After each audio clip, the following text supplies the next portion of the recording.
Welcome back to the Deliberate Leaders Podcast. I am your host, executive business coach, Allison Dunn. We are having a conversation with New York Times best-selling author Julie Lythcott Haims about her new book, Your Turn: How to Be an Adult. Julie, thank you so much for joining us here today. Ellie, great to be with you and your listeners. I love to kick these off with a deliberate conversation. What would be your number one leadership tip for our parents? I think is the way I want to position the question today um, for our listeners today. Wow. We often don't use the word leadership next to the word parent or parenting. So I just appreciate the possibility and that you framed it that way. And I'm going to go deeply into my own personal journey with the answer. I have a 23-year-old and a 21-year-old. And I'm going to say good leaders have to get their own egos out of the way. And nowhere is that more true than in our own homes when we've given birth to or adopted, or somehow a child has come into our life. And too many of us think it's our job to shape them into our image of what a human should be. And that is so arrogant. It is micromanagement, and it interferes with their development, just as when we micromanage somebody in the workplace, we interfere Right. with their growth and development and make it miserable for them. So let's not make childhood miserable for our kids. Let's get our egos out of the way and take a humble, curious approach to helping them become their best selves. Yeah. Um, I love the kind of the little twist that we have on this because we often talk about business and leadership and executive leadership and all of the tips around that. But leadership does start at home Amen. with our children. Amen. Yeah. Yeah. Fantastic tip. Thank you. And so applicable to the, obviously taking that right into the business. So why did you write this book? Once upon a time, I was the dean of freshmen at Stanford University, which is right up the road from me here in Palo Alto, California. And I loved that work. I did it for 10 years. I had other roles at the university, but that was my culminating role. I left 10 years ago to write a book about what I had observed in that role, which led to a career as an author. I wrote this book, Your Turn: How to Be an Adult, because my passion is helping humans thrive, Mhm. particularly those who have obstacles in their way or obstacles internal. My joy is in sitting with humans and listening to their fears and their dreams Mhm. and helping them figure out what they want to do with this life. And so I wrote this book because too many millennials and now Gen Zs are saying things like, I don't know how to adult. Adulting is scary. Maybe I don't even want to adult. This is me as a 55-year-old Gen Xer knowing, well, you kind of gotta, it's imperative that you feel this sense of agency, the sense of I can do it. And also, I want to invite you into the deliciousness of, hey, it's amazing to actually be in charge of yourself instead of having someone else tell you what to do all the time. So come on in. The water's fine. Like you're going to be all right. Let me listen well, as in the form of being an author who is trying to imagine every reader. Let me listen to what's on your mind. Let me be compassionate. Let me share advice. Let me share good stories from other people who are up ahead of you on the road of adulting, so that you feel seen, supported, rooted for, and not alone. Mhm. At my age, which is very similar to where you're at, I do wonder when I'm actually. I mean, I've been adulting for a long time, but I wonder when I'll actually feel like an adult. I think it's not a destination. So It's, it's not a destination you arrive at like, I'm done, I'm an adult. No, yeah. it's mindset. It's a degree of acceptance that we are all, in fact, winging it. And so that's not about arriving at some place of, oh, I am the be all and end all. No, to be an adult is to know things will go wrong. I will cope. Opportunities will arise. I'll have to figure out which one is right for me next. Um, Losses will happen. I will, dwell in that and then accept it and move on. Relationships are to be had. I will investigate and deepen the relationships that matter most to me. Good work is to be had. Am I doing good work that lights me up? It's this continual, it's giving the self permission to say, how are things now and what do I want next? It's a continual goal setting, it's a continual learn and grow process, as opposed to I've arrived at the place of adulting perfection and I'm done. I love all of that. I'm curious. Do you have like a definition of what it means to be an adult? Maybe I can see if I check the boxes yet. Yeah. Well, there's a tripartite definition that I'll offer you, which is you have Okay. to want to be an adult. So do you want to? Yes. You have to know how to be an adult, which is, the skills of life, the fending for yourself, taking care of your body, your bills, your business, your belongings. Are you more or less responsible for those things? Not perfect at it, but you kind of know I'm in the driver's seat. Okay. And do you have to be an adult? Meaning there's nobody with more money or more control than you who is really in charge of your life. Okay. Okay. This is where people who are quite wealthy can get tripped up. If you came into life with a lot of wealth and you've got a family and a family set of staff who are micromanaging, handling, paying for, filling out, fixing things for you, you could be 35 or 55 and not really adulting in your own life because these very, kind helpers are taking care of business for you. And that undermines your being able to be an adult. If someone else is in charge, no matter how lovingly intended or how financially, endowed they are, you may not be fully adulting because an adult makes their own decisions, makes their own choices, deals with their own problems they get themselves into, Mm-hmm. and rely on others for advice and guidance. But an adult is in the driver's seat of their own life. Even for someone with significant disabilities and challenges, that person wants to be as capable as they can be in the face of those challenges. So it's like, if they're in a wheelchair, it's like, I might need your help getting up on this particular, pavement that has not been appropriately graded, but please don't give me a minute's more help than I need. Every one of us has that intrinsic sense of, no, it's my life. I want to take care of business. That's fundamentally what it means. Okay. I appreciate the distinction, and even if someone is an adult, what some of the things that would hinder them from being fully in adulthood. I'm just going to speak personally. I've got 6 children that are between the ages of 23 and 27, and they are all successfully adulting and like really like ran into it and embraced it, at 18, 19, 20, and it just really surprised me. I mean, all of them they're all married, they all have jobs, they all are doing the things that make them adults, right? They're making their own decisions, they have babies, like all of those things. Wow. Thank you. I know, like I'm super proud of that, and yet That's unusual in this moment. Yeah. So I want to know what your secret sauce is, but yeah, keep going.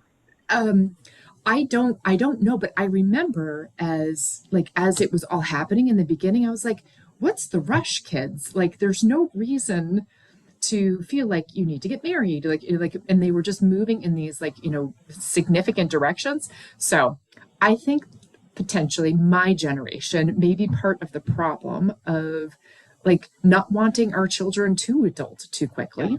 Yeah. And I would say I'm proud of it, but I also felt like it was too fast. Yeah, too fast for you. You know what, Ellie, you've hit on something really important. Look, Yeah. The baby boomers were the ones to first start to micromanage, to be so alongside kids in a very loving way. They knew the name of every teacher, every class their kid was taking, every after school activity. They were there on the sidelines. It was just a very attended to childhood, and they raised the millennials. I'm being broad with my generalizations here, but when Gen X came along, and this was how the baby boomers were already raising people. And Gen X grew up quite neglected. We were the kids whose moms went to the workforce, and we came home and let ourselves in after school. No adult was there. We gave ourselves snack. We did our homework. We found friends to play with. We might have started dinner even. Right. And maybe our parents asked us to make a cocktail for them when they got home. Things were different. So many of us in Gen X feel my parents were never around. They didn't know what I was up to. They didn't care. They didn't seem to care. They were busy with other things. And many of us have taken to this more intensive micromanaging, know every little thing, always, really hyper involved in our kids' life. We've taken to it because it's the opposite of what we had, and we felt a little lonely or left alone. There were some advantages to being left alone, but if there was some loss in it, like, hey, I want to know every detail about my kid's life. And it's so much more loving. It's so connected and beautiful. And now we miss them, I think, when they're gone, so much more than our parents missed us. Totally. Right? And so there's loss. So the point is, though, admitting it is so valid. People need to hear it. And then we have to tell this truth to each other, and maybe to our spouse or partner, to our friends, to our therapist, but not tell it to our kids. Because the last thing our kids need to feel is, well, I can't leave to go take this job in another city because what will mom do without me, right?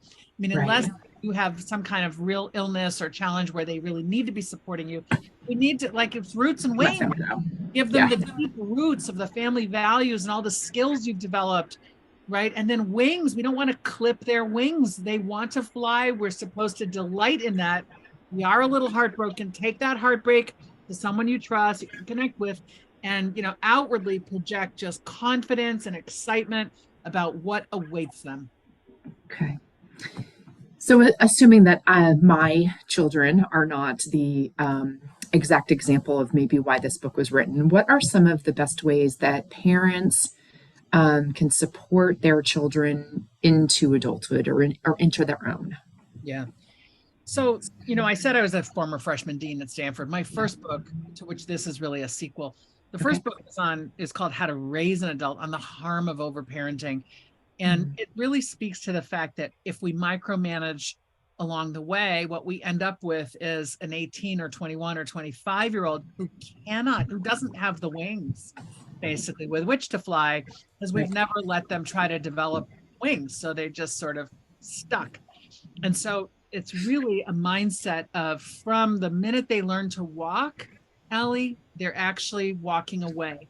It's our job to make sure the environment they walk into is age appropriate. We're supposed to protect them from traffic and from the ocean and from ledges off buildings. Like we're supposed to keep them alive while they grow. And the only way they grow is by taking that step forward and falling and standing again and getting stronger, literally their muscles and their core and their balance when they're learning to walk. But that's the visual metaphor for when they're 5 and they're learning to make a sandwich for the first time. And when they're 8 and you're finally letting them teaching them across the street for the first time. And when they're, making that first purchase in a store, and when they're filling out the form for school, we have to resist doing it all for them, because that undermines the ability to learn to do for themselves. So my big message is overhelp undermines. And so we have to be continually asking, what can I teach my kid next, instead of delighting in, oh, I'm so needed, I do everything for my kid. People are wiping their kids' butts too long. They're tying their kids' shoes too long. They are bathing them too long. All of these are things you're supposed to teach your kid to be able to do for themselves. And those may sound like silly examples, but they actually, literally, that's what's going on. We're so helpful, so useful, and so rushed. Being too busy means we can't often parent appropriately, because I got to get you out the door. I don't have time to teach you to tie your shoes because I'm in such a hurry. Well, then you have an 8-year-old who can't tie their shoes, or a 12-year-old who's never been the one to ask a teacher a question because you were always so interested in asking it the way you needed to ask it. So we're supposed to step back. What can I teach them? What are they about to learn? Let me bite my tongue. Let me sit on my hands. Let this play out. Unless it's an emergency, I need to let them have this experience. Why? So they will learn from it. Why? So they will be stronger and more competent next time.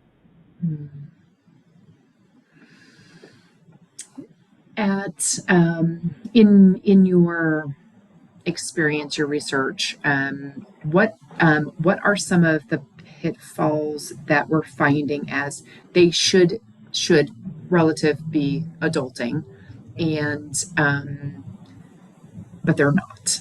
Yeah, Like, let's say they don't even want to. How do we help them get there? right. Well, we have to examine in ourselves, what have I done to contribute to their disinterest in adulting? If we've made home super cushy, Mhm. if we've never given them a chore, let alone a set of chores, if they've never been held accountable to their agreements, if we always backfilled, when they ran out of money, or if we always rescued them when they forgot their homework or their lunch, we always were right there with it. We have basically failed to allow life to teach them these important lessons. So we've basically become their concierge and their chauffeur. Why wouldn't they want that forever? At some point, they're like, "Hey, this is pretty sweet. I don't have to lift a finger. I got my Netflix. I got my Hulu. I got my snacks." They're basically accustomed to being served. Well, that's not going to help when you're dead and gone, right? So, what we're supposed to do is instill in them the desire, like, oh, I better get a job so that I can start earning more money than my parents are willing to give me, right? Yeah. Oh, I need to learn how to do this because, when I forgot my backpack, my parents wouldn't drop everything and go get it for me, so I didn't have my homework that night, and my teacher wasn't happy with me. I better remember next time, right? We've got to examine the ways in which we may be so overly attending that we're sort of breeding the desire for independence out of them. Independence feels delicious. It's a little scary, but once Mhm. you solve the thing or figure the thing out, we get this buzz. Kelly Corrigan describes it, this buzz of like, I just solved my own problem. Let's not deprive our kids of the natural buzz that comes from problem solving, figuring stuff out. Frankly, one of the best things we can do when we have kids a little younger than yours, a little younger than mine even, if we have the means, a great gift for an 18-year-old graduating from high school is, if you have the means. This is a very privileged statement I'm about to make, but let me offer it to the extent there's some listeners who have this possibility. Give your kid a few $1,000s and say, here's a plane ticket to Europe.